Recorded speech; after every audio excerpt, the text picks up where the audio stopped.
If we take into account that we're probably about 25,000 people, but we have something like about 114 liquor outlets, including restaurants, bottle shops, supermarkets.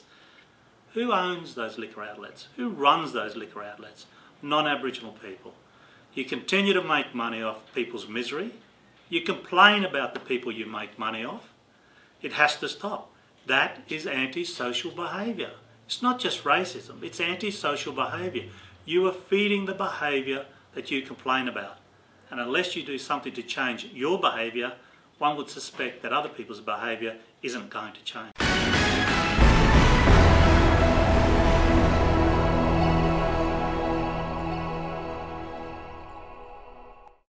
Alice Springs, which has a population of around 25,000 people, has a great number of liquor outlets where the antisocial behaviour begins. But one Aboriginal leader says people have got the wrong idea when it comes to antisocial behaviour. Daryl Pearce, Executive Officer for Lirratippa, the traditional owners of the town, says the non-Indigenous people are being antisocial because they are eager to provide the substance that fuels this behaviour. There are two main problems with some of the commentary that's going on at the moment from politicians. First off, you have both independents, one in Darwin and one down here, having alternate views about what one would notionally call the upsurge in crime in the territory. One saying that we need to bring down a jackboot on the back of the neck of that. The other one saying we need to think about why it's happening and where it's going. At the moment, there's a real division occurring in relation to what one would term to be crime and the way that you address those crime. An interesting part is watching the, I suppose you'd call it the fallout from the CFL competition on the weekend, where people are talking about cars being damaged, shops being smashed, people breaking into things left, right and centre and saying, well, what we need to do is that we need to ban people from coming into town. We blame the footy for it.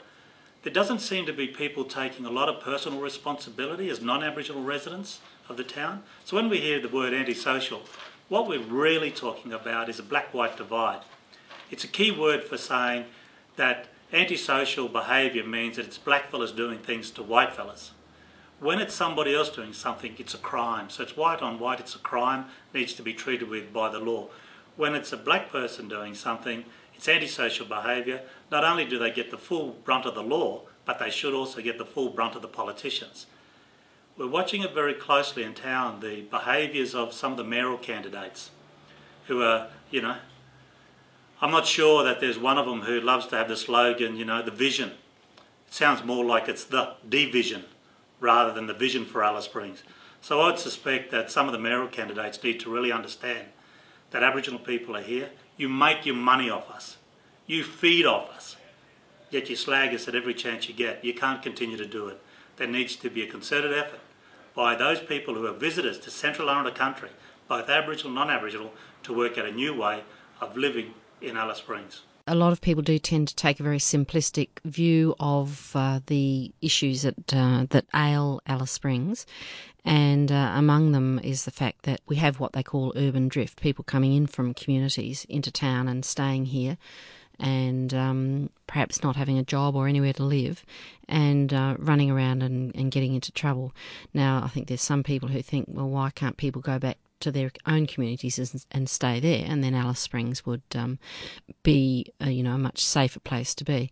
That's a really simplistic attitude, I think, because Alice Springs is the service centre for about 260 communities, and it's that provides the shopping, the recreation, the health, the education, all those sorts of things for people, and it's simply where they're going to come. It's a fact of life, urban drift, and any council, any territory or federal government is going to have that at the real front of their perceptions, I think, because it's not just a matter of sending people home.